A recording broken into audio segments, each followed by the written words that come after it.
Good afternoon. I believe this particular passage from the Gospel of Matthew is sometimes hard to grasp, or at least the understanding of it. And because we have this situation where the disciples of John the Baptist, are kind of questioning Jesus, and they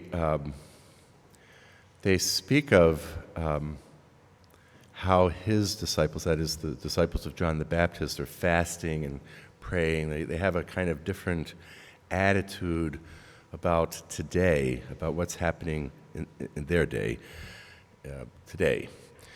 And they don't understand why they have fasted and done all these sacrificial acts and whatever, but the disciples of Jesus have not. So there's some kind of difference between the spiritual understanding of the disciples of John and the Pharisees also mentioned than those of the disciples of Jesus, who have a different perspective.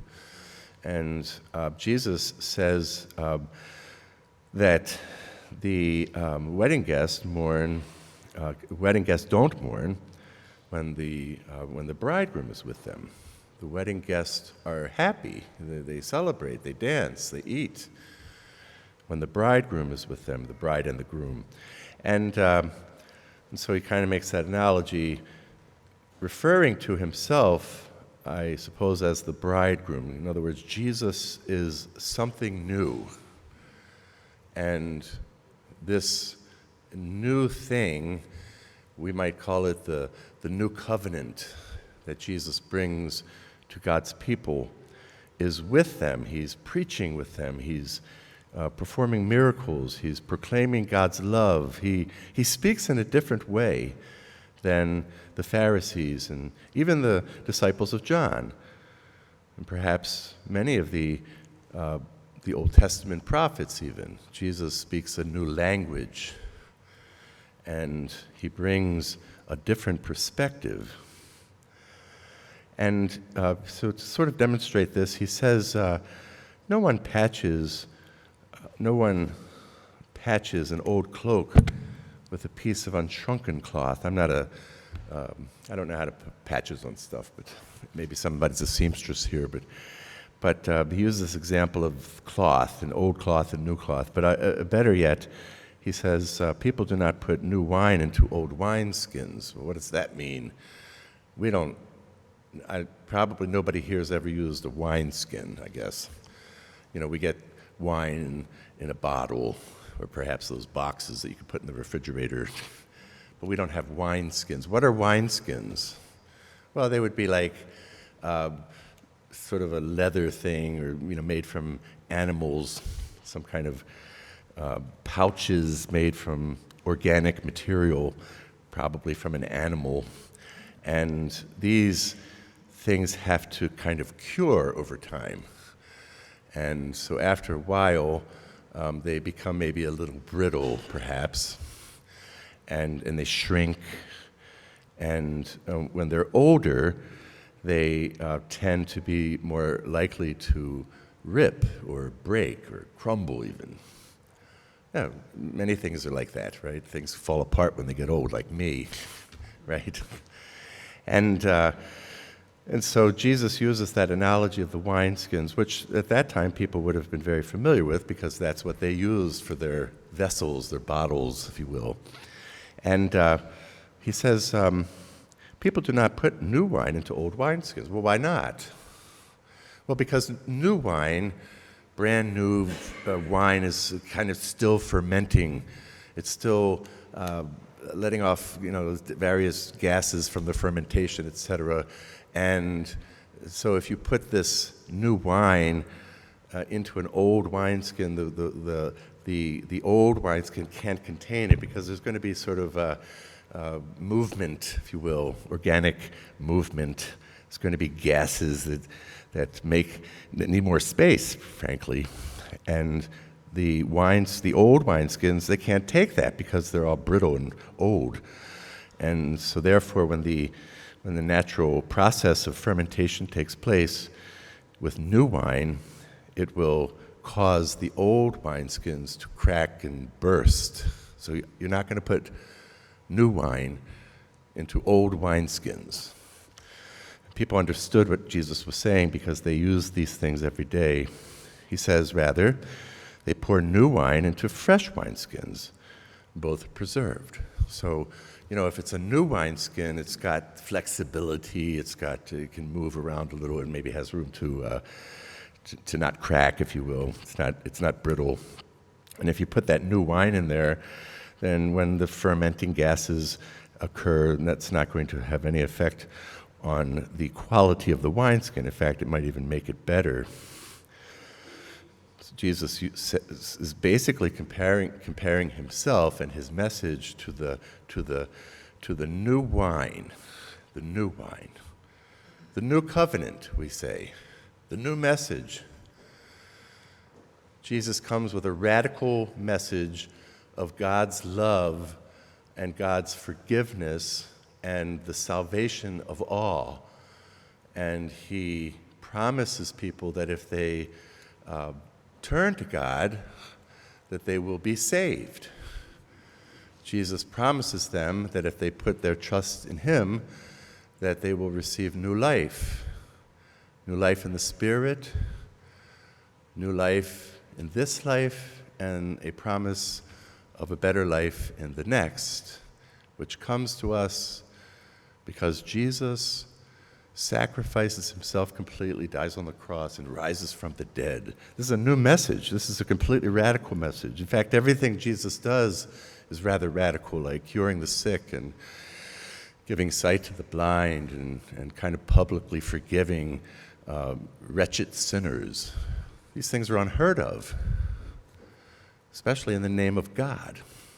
Jesus does this. He brings a new message. And he's telling these people who question him that they can't put this new message of the radical love of God into the old way of thinking. Like an eye for an eye, a tooth for a tooth, that stuff, the stuff from the Old Testament. Jesus gives us a new way of thinking, a new way of doing things. Now, this is much more pertinent or real to these early disciples because they were living at a time when there were big changes going on in the lives of faithful people. Christianity was taking hold. It was causing conflict. So those who read these words of Matthew during the first century would have understood, oh yes, there's a new sheriff in town, if you will. There's a new way of thinking. And we can't do things like we always did because the message has been more focused, the message of God's love. Well, we're 2,000 years into the Christian experience, and pretty much our faith is pretty much set. We have the scriptures, the New Testament, we have the teachings of St. Paul, we have 2,000 years of church history with all kinds of councils and traditions that have sprung up, and so therefore the message of Jesus Christ is not as fresh and new as it was in these earliest days of the church. So that maybe affects the way we interpret this message of the gospel today. However, I think that it might help us to realize that in our own faith lives, we must constantly reflect on how faithful we are to the actual message of Jesus, because we can get bogged down by pettiness or traditions that we hold on to without really any purpose. This is, for example, I think one of the reasons why many people go on an annual retreat or retreat when they can. They go away. They go to a place and they contemplate for a period of time, maybe a weekend or a week, and they get spiritual conferences, and they're challenged to renew their faith. In fact, isn't that what we're supposed to do every single time we come to Mass? To renew our faith and to reflect on those things that keep us from loving God and others as we're called to do. We need to constantly challenge ourselves. We can't just become set in our ways and live up to the status quo that has been either imposed on us by others or even by ourselves. We have to renew ourselves. I think that we could say, have you ever been asked by maybe someone with a different Christian perspective, are you born again? Are you born again? I don't think that being born again is a one-time thing. For us who are faithful Catholics, we need to be born again every single day. We need to be born again every day. It's a constant thing. It's fluid. It's progressive. Because our understanding of God's mercy and love and even the teachings of the church, we might have greater insights as we go along. And if we hold on to old ways and refuse to budge, even though there's no foundation for it perhaps, then we are like those old wineskins that get busted up, fall apart when new wine is introduced. Let's not do that. Let's be open to the Spirit. Oh, of course, we want to remain true to the Scriptures, to the teachings of the Church, but let's not get bogged down by our own rigid opinions, which really are founded in nothing but our own biases. Let's renew ourselves every day. Let's be born again over and over. If necessary, let's go on a retreat. Spend some time in reflection. Think about perspectives on things.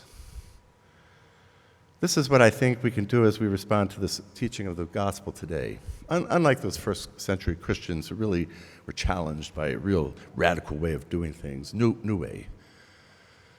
These new ways that we must embrace might be very subtle, but we ought to always keep our eyes and our ears and our hearts open to what the Lord might be trying to tell us today. And it might be painful at times, but let's always be faithful. Praise be Jesus Christ,